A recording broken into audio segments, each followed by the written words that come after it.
السلام عليكم ورحمة الله وبركاته. معاكم أحمد عمرو من قناتكم Egyptian Cars. قبل أي حاجة زي ما اتعودنا وقف الفيديو وانزل دوس على زرار الاشتراك في القناة وفعل الجرس عشان يوصلك كل جديد لعالم السيارات في مصر وفي العالم كله أول بأول. واللي يتابعني هيعرف إن أنا واحد حيادي جدا في كل فيديوهاتي، يعني ما بحس الحاجة على حساب حاجة تانية. في الاخر كل اللي يهمني زي ما على طول بقول هو المستهلك، وان سوق العربيات في مصر يبقى كويس ويرجع تاني لمجده، لان طبعا في الاخر عارفين ان اخر سنه للاسف سوق السيارات في مصر بدا يتدهور. طب العربيه اللي معانا النهارده هي شيفروليه اوبت. قبل ما اخش في مواصفات العربيه او في تفاصيلها، في حاجه اكيد انت تستغرب منها وانا نفسي استغربت منها. ايه هي؟ ان البروشور الرسمي او توكيل العربيه بيقول ان العربيه دي نازله في فئتين فقط، اللي هي الاوتوماتيك والهاي لاين. اما تيجي تخش على اي ويب سايت او اي موقع مشهور هتلاقيه بيقول ان العربيه دي 4 فئات. طب ايه الفرق؟ اصدق مين؟ اصدق الفئتين ولا اصدق 4؟ بص يا سيدي، دي شويه حاجه تلخبطك او شويه حاجه هتلخبطك شويه في الدنيا او في التفرقه بين الفئتين. الفئه الاولانيه اوتوماتيك عاديه وفي منها اوتوماتيك بكامليات، والفئه الثانيه هاي لاين وفي منها هاي لاين بكامليات اللي هي التوب لاين. هتقول لي اتلخبطت. بص من الاخر كده، الفئه الثانيه بتاعت كل واحده، يعني هي من الاخر العربيه فئتين اساسيين، الاوتوماتيك والهاي لاين بس. الفئتين التانيين دي متفرعه منهم او متفرعه من الفئه الاولانيه او متفرعه من الفئه الثانيه. بتزيد ايه؟ بتزيد مفروض على حسب اللي قاله لي التوكيل شاشه تاتش وسنسور خلفي او شاشه تاتش وكاميرا. ده اللي قاله لي التوكيل. طبعا انا مش مقتنع بكلامه الصراحه، يعني انت لو هتجيلي انا مش مقتنع بالتوكيل، بس مضطر اصدقه لان التوكيل في الاخر هو المرجع بتاعي، ده المكان الوحيد اللي انا المفروض اخد منه كلام ثقه من غير اي تاويل. وبرده اللي عنده معلومه اكيده او حاسس ان في حاجه هو عارفها صحيحه يكتبها لي في الكومنتات، وانا لو فعلا المعلومه صحيحه اعدلها في الوصف، يبقى شكرا جدا لحضرتك. لان في الاخر اللي عارفني برده هيعرف ان انا ما عنديش اي مشكله في تقبل الاراء الاخرى، لان احنا في الاخر هنا عاملين القناه عشان نتناقش، اديك المعلومات اللي عندي، وفي نفس الوقت لو حضرتك عندك تصحيح للمعلومه تقوله لي وانا برده بتقبله، ما عنديش اي مشكله. طب نخش بقى على مواصفات العربيه.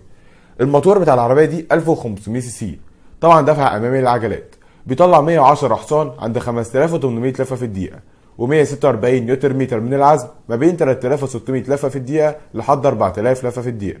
والسرعه القصوى العربيه دي 170 كم في الساعه، والتسارع بتاعها من 0 ل 100 في 13 ثانيه و2 من 10، وده طبعا للاسف تسارع بطيء شويه بالنسبه للعربيه اوتوماتيك. معدل استهلاك الوقود 7.3 لتر لكل 100 كيلو، وده الى حد ما متوسط استهلاك وقود عالي بالنسبه للفئه دي. سعه خزان الوقود 54 لتر، وطبعا عادي ممكن تستخدم بنزين 92، وفي ناس بتحط لها 95، طبعا على حسب استخدامك وعلى حسب انت عايز تحافظ على العربيه قد ايه. وطبعا بتيجي بفتيس اوتوماتيك من 6 سرعات. العربيه دي بتيجي بجنوط مقاس 15 بوصه R60 على 195 جنوط 15. ده كان بالنسبه لموتور العربيه والكاوتش بتاعها. نيجي لابعاد العربيه. طول العربيه 4 متر 597 مللي، عرض العربيه متر 736 مللي، ارتفاع العربيه عن الارض متر 462 مللي، طول قاعدة العجلات 2 متر 640 مللي، خلوص العربية عن الأرض 16 سنتي ونص، وده طبعا خلوص محترم جدا، وهتبقى العربية عالية جدا عن الأرض. بس للأسف دي حاجة هتأثر على ثباتها على السرعات العالية، خصوصا العربية دي للأسف زي ما أقول لكم في عيوبها كمان شوية مش أحسن حاجة في الثبات على السرعات.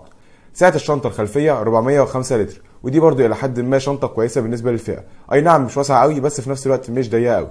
وزن السيارة فارغ طن 220 كيلو، طبعا بدون حموله. نظام التعليق، النظام الامامي ماكفيرسون زي اي عربيه، لكن نظام التعليق الخلفي تورشن بيم او تورشن بار، وده اللي كنت اتمنى لو كان مالتي لينك، بس طبعا استحاله عربيه في الفئه دي بالسعر ده تكون مالتي لينك.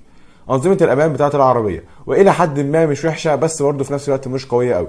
العربيه بتيجي بنظام حمايه ضد السرقه اللي هو نظام الايموبلايزر، 2 ايرباج، نظام فرامل اي بي اس اللي هو فرامل مناعه انغلاق، وتوزيع الكتروني لقوه الفرامل اي بي دي، ونظام ايزوفيكس لتثبيت مقاعد الاطفال.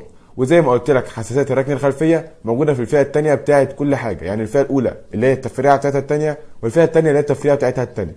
ده طبعا على كلام التوكيل، واللي انا كنت شايفه كان يبقى هما فئتين والفئه الثانيه هي اللي فيها السنسور وخلاص، ما كانش ليه لازمه الكلام اللي هو عامله ده. بس طبعا انا مش فاهم الغرض. هو الغرض هيبقى غالبا زياده عدد الفئات وزياده عدد الاسعار، يعني انت على حسب انت عايز ايه تجيب بالسعر ده، وطبعا انا شايف ان دي سياسه غلط مش صح. طبعا العربيه فيها جهاز انذار لحزام الامان اللي هو بتاع السائق، اللي هو من الاخر لو انت مشيت من غير ما تحط حزام الامان تلاقي العربيه بتصفر، وطبعا احنا كشعب بسم الله ما شاء الله علينا بنجيب سكاته ونحطها ولا كأن في اي اندهاش يعني موجود. قفل مركزي الابواب اللي هو نظام السنتر لوك، ريموت كنترول ومفتاح قابل للطي، نظام امان للاطفال بالابواب الخلفيه، ريموت كنترول مزود بانذار وفتح الحقيبه. ده كان بالنسبه لمواصفات الامان بتاعه العربيه. نيجي لانظمه القياده. باور ستيرنج حساس للسرعه، موجود طبعا في الاربع فئات. ده اللي هو من الاخر كل ما تزود سرعتك كل ما الدركسيون يبدا يتقل شويه عشان الثبات، وفي الاخر ولا كانه بيعمل اي حاجه. العربيه دي للاسف فوق ال 100 او 120 بتبدا تحس بالتعويم بتاعها الجامد، تحس ان العربيه مش ثابته معاك خصوصا في الملفات. يعني انت لو عندك العربيه دي خلي بالك في الملفات على السرعه، دي نصيحه يعني. هتحس ان العربيه بتعوم منك جامد من ورا، خصوصا ورا للاسف خفيفه جدا، فتحس ان فيها تعويم جامد من ورا. وطبعا العربيه فيها كمبيوتر رحلات. نيجي لنظام الترفيه. العربيه فيها مخرج اي يو اكس، مخرج يو اس بي، راديو اف ام واي ام، مشغل اسطوانات سي دي. اول فئه بتيجي باربع سماعات والفئه الثانيه بتيجي بست سماعات. التحكم في الراديو من عجله القياده، طبعا ده في الفئه الاعلى خالص اللي هي اعلى تجهيزا، اللي هي من الاخر كده عجله قياده مالتي فانكشن. توصيل المحمول بالبلوتوث طبعا موجود في الفئتين، ده حاجه دلوقتي اساسيه في اي عربيه في الفئه دي تقريبا. تكييف هواء مانيوال في كل الفئات. زجاج كهربائي طبعا برده في كل الفئات. مساحات للزجاج الامامي طبعا برده في كل الفئات. مقابض الابواب الخارجيه بلون السياره. تنجيد المقاعد في اول فئه بتبقى قماش، في الفئه الثانيه تبقى جلد. بص انا دلوقتي هكلمك على الفئتين الاساسيين، طبعا انت عارف الفئه الثانيه والرابعه ايه اللي فيهم بيزيدوا ايه، لكن انا هكلمك على الاساسي بتاعي اللي هو الاولى والثالثه، دول الفئتين الاساسيين بتوع العربيه. فانا مقارنه تبقى من الاثنين دول. التانيين زي ما قلت لك هي الفرق بينهم الشاشه التاتش، فده طبعا انت كده حاجه عرفتها، فانا هكلمك عن الاساسي. اول فئه بتيجي في فرش قماش، والفئه الثانيه بتيجي في فرش جلد. وطبعا العربيه فيها فتحه تهويه خلفيه، مزيل ضباب للزجاج الخلفي، مقابض الابواب الداخليه من الكروم، مسند زراعي امامي بالمنتصف، قابليه ارتفاع مقعد السائق طبعا مانيوال، مسند يد خلفي بحامل اكواب، طي الكنبه الخلفيه 60 ل 40 ودي طبعا زيها زي اي عربيه في الفئه، صندوق تخزين اسفل مقعد الراكب الامامي ده في الفئه الثانيه فقط، فتحه سقف كهربائيه في الفئه الثانيه فقط، عجله قياده رياضيه قابله للاماله في الفئتين، زجاج تعتيم خلفي برضه في الفئه الثانيه فقط. ده كان بالنسبه لاوبشن العربيه، واللي العربيه الفئه الاولى بتزيد عن الفئه الثانيه. وطبعا زي ما قلت لك انا دلوقتي كل كلامي على الاولى والثالثه، لان الثانيه والرابعه معروف بيزيدوا ايه عن الفئه الاولى والثالثه، اللي هي الشاشه التاتش، وزي ما بيقول التوكيل الكاميرا او السنسور، ده على حسب كلام التوكيل. طب العربيه دي قيمه مقابل سعر ولا لا؟ بص قبل ما اقول لك قيمه مقابل سعر ولا لا، لازم الاول اقول لك مميزات وعيوب العربيه دي. اول حاجه مميزاتها، عربيه اعتماديه جدا، عربيه كويسه جدا في استهلاكها اليومي، او في ناس كتيره بتجيبها الاوبر وكريم. ليه؟ عشان عربيه ما فيهاش تكنولوجيا معقده تتعبك في الصيانات، بالعكس صيانتها سهله، وحتى لو انت مش عايز تصينها في التوكيل، بس طبعا الافضل انت تستهلك الضمان. العربيه دي ضمانها 3 سنين او 100,000 كيلو، فانت طول ما فتره الضمان خليك احسن مع التوكيل وصيانتك في التوكيل، عشان لا قدر الله لو في اي عيب صناعه التوكيل هو اللي يتحمله مش انت، لان انت لو عملت اي صيانه بره التوكيل هياثر على الضمان بتاعك. ده كان بالنسبه لمميزات العربيه. نيجي لعيوبها. اول حاجه انا شايفها طبعا الخامات. هتقول لي شيء طبيعي، خامات في الفئه دي مش هتبقى احسن حاجه، انا معاك، بس لو جيت قارنت باول فئه ام جي اللي هي تقريبا اعلى فئه هنا، وتقريبا نفس الاوبشنز قريبه جدا من بعض، لا هتلاقي العربيه فيها اوبشنز عاليه جدا وخامات كويسه جدا. هتقول لي دي صيني ودي ايه؟ بص في الاخر العربيه دي تجميع مصري، العربيه دي ثباتها مش كويس، يعني يمكن ثبات الام جي احسن، الامان في الام جي احسن، فانا العربيه صيني لا، انا عن نفسي اختار الصيني ما اختارش التجميع المصري لو انت تخيرني انا كاحمد عمرو. لكن طبعا انت ممكن عادي تختلف معايا، لان انا دايما برضو بقول لولا اختلاف الاذواق لبارت السلع. فالعربيه دي طبعا معظم الناس الرجاله تجيبها الاوبر وكريم.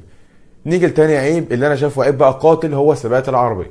العربيه دي على ال80 مع السرعات، او مع ال80 مع الملف جامد، ممكن تحس العربيه دي بتعوم منك جامد جدا، وخصوصا من الجهه الخلفيه تحس العربيه منك من ورا بتعوم جامد، فخلي بالك من النقطه دي، خلي بالك وحط تحت التعوم دي مليون خط، عشان برضو في الاخر دي حياتك. العربيه الامان فيها اي نعم مش احسن حاجه، بس كويس بالنسبه للعربيه في الفئه دي، الامان بتاعها مش وحش. في الاخر العربيه الامان بتاعها معقول، زيها زي معظم العربيات، زي عربيات اعلى منها كمان سعريا، فالامان بتاعها مش وحش. بس عيبها الوحيد اللي هو العيب القاتل يعتبر هو حته الثبات بتاع العربيه. طبعا نرجع تاني لنقطه هل العربيه دي قيمه مقابل سعر ولا لا. بص العربيه دي قيمه مقابل سعر لو انت واحد سواقتك هادي، لكن لو انت واحد سواقتك بقى اللي هو غرز بقى وبتحب الجري وتعفرت معاك العربيه، لا فابعد عن العربيه دي خالص، العربيه دي مش بتاعتك. ليه؟ خاماتها ما تسمحش بالكلام ده، وثباتها على الطريق للاسف ما يسمحش بالكلام ده، فخلي بالك من الحته دي.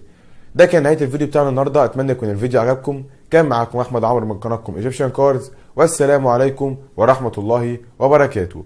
دمتم في امان الله ورعايته.